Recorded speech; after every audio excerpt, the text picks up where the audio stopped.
Okay, let's see if we can get a turtle to move through our maze.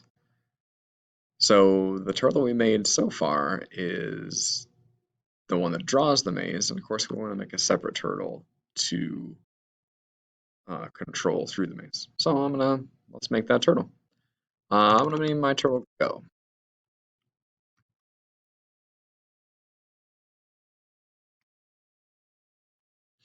All right. And by default, turtles show up at 0, 0, which I think is the same spot that our maze is going to be at, so we might have to fix that. We definitely want to make our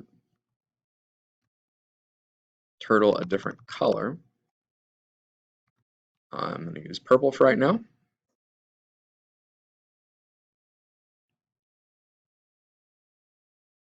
Yep, so yeah, that puts us right at the same spot where we start drawing our maze. That's no good. So let's try this. Let's pick up our pen and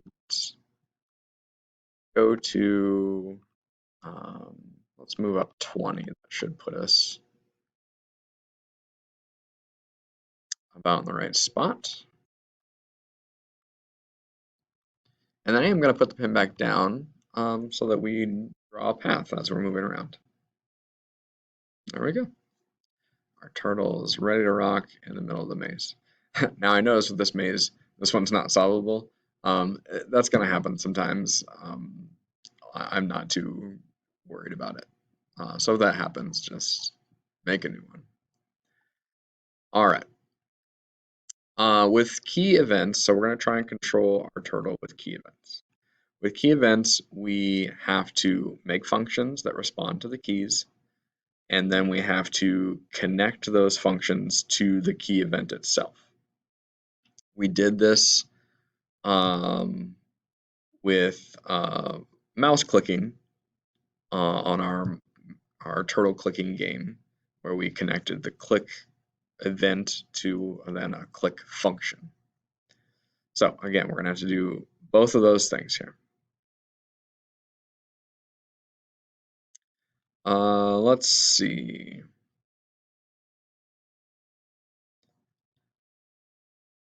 So the first thing we'll do is we'll start making these the key event functions. So the first one I'll make is right key pressed.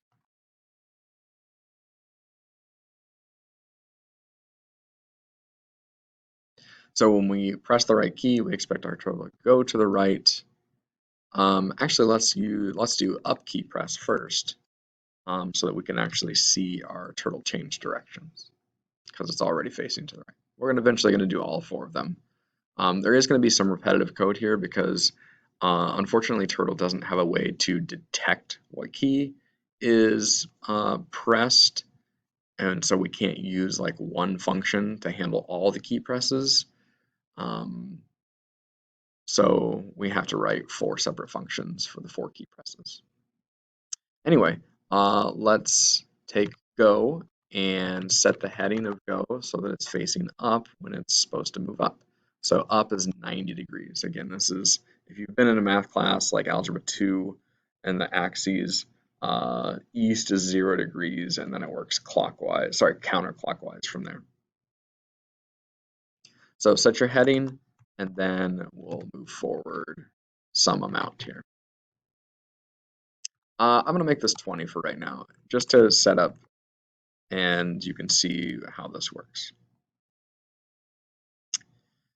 Okay, so then down at the bottom where we have our events and whatnot, this is where we're going to connect the event hitting the up key with the function up key pressed. So we'll draw the maze, and then with our screen, we're going to do on key press. The name of our function is up key pressed, and we're trying to connect it to the up key.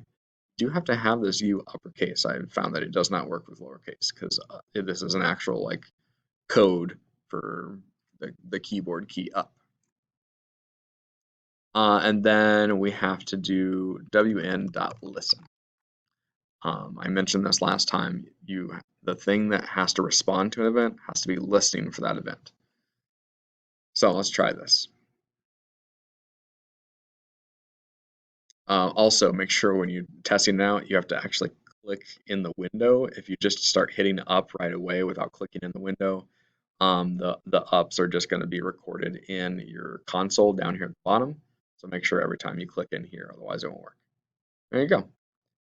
So that moves us up, and it worked just fine. Now, I'll say this: you can kind of pause here and call it good with moving every time you hit the key once. We move a set amount. Obviously, you won't want it to be 20. That's too much, so you can change that. So you can go ahead and copy and paste this and um, change it to left key, right key, down key. I'm not going to put all that in this recording because you can figure that out yourself. Okay, so that's one option. You can have every time you press the key down, you can have your turtle go forward X amount. However, if you hold down the up arrow, you'll see that it only responds once and it moves one time. So in most games, if you're just holding down the arrow, it'll keep going, right? That's not the case here. So if you want that functionality where it continues going while you have it pressed, I'm going to show you how to do that because I think it's kind of a cool and important thing. But again, if you want to just pause here and just make them all so that you have to hit the key once per move, go ahead and do that, and that's fine. All right, so here we go. If you want it to keep going while you're holding it down, we're going to write some while loops, and we have to have some variables up at the top that detect whether or not we are currently holding down one of the keys. So I'm going to make some variables called up, keep, down. What do I want to call these? Let's see, I called my function up key pressed. So I can't name my variable that same thing. I'll name it up.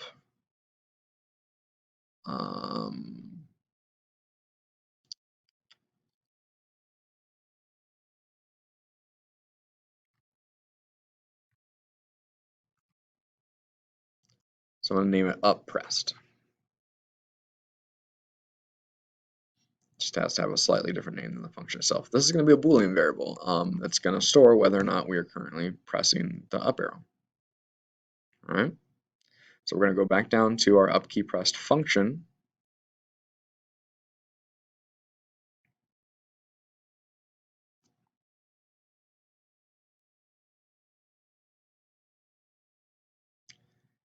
And we are going to set that variable to true when that event occurs. So we'll first have to make it global because it is a global variable. So up pressed variable. We're going to set up pressed to true. And then while it is true, we're going to continue to do these things. All right. Now, you might find it kind of weird that we set a variable to true and then had a while loop that says essentially while true. You might think that that's an infinite loop. However, what we're going to do is we're going to detect when we let go of the key, and then that's when we'll set that variable to false. All right. So down at the bottom, we're going to add in a second event, wn dot on key release.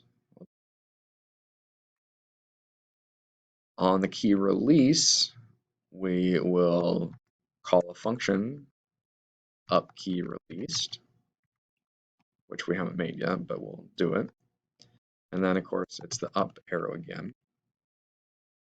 So right now it's yelling at us because we haven't made this function yet. So we're going to go define up key released. And all we're going to do in this function is declare that we're going to use the up pressed button variable and set that variable to false. If you don't have the global declaration, you aren't actually changing the value of that global variable. All right, so up key pressed, up key released, and then we have the two things happening where it's set to true and going while it's true, and then set back to false when we release. So I'm going to change this to something like 2 instead of 20, because if you hold the key down, it's going 20 every time. It's going to just go way off the screen immediately.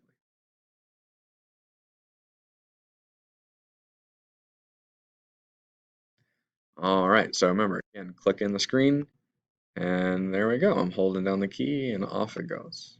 Okay. All right. So again, I'm not going to put in the video copying and pasting and changing all this code for the other keys, but you'll need to copy and paste this. Maybe I'll do it at least once here, just so you're aware of all you need to change. So you need to change, let's do up and down. Do that for right now.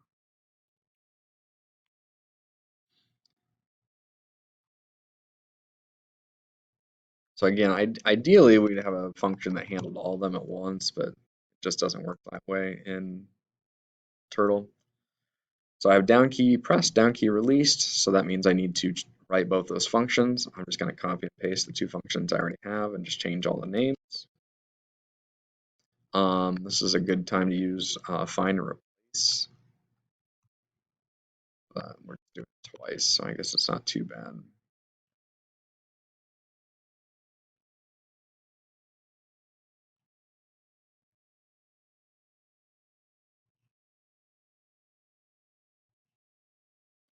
All right, so I got all my up variables changed to down variables.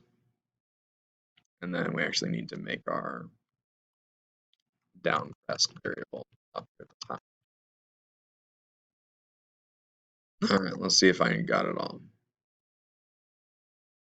Up? Nope. Oh, okay. Oh, yep. Of course I made that mistake.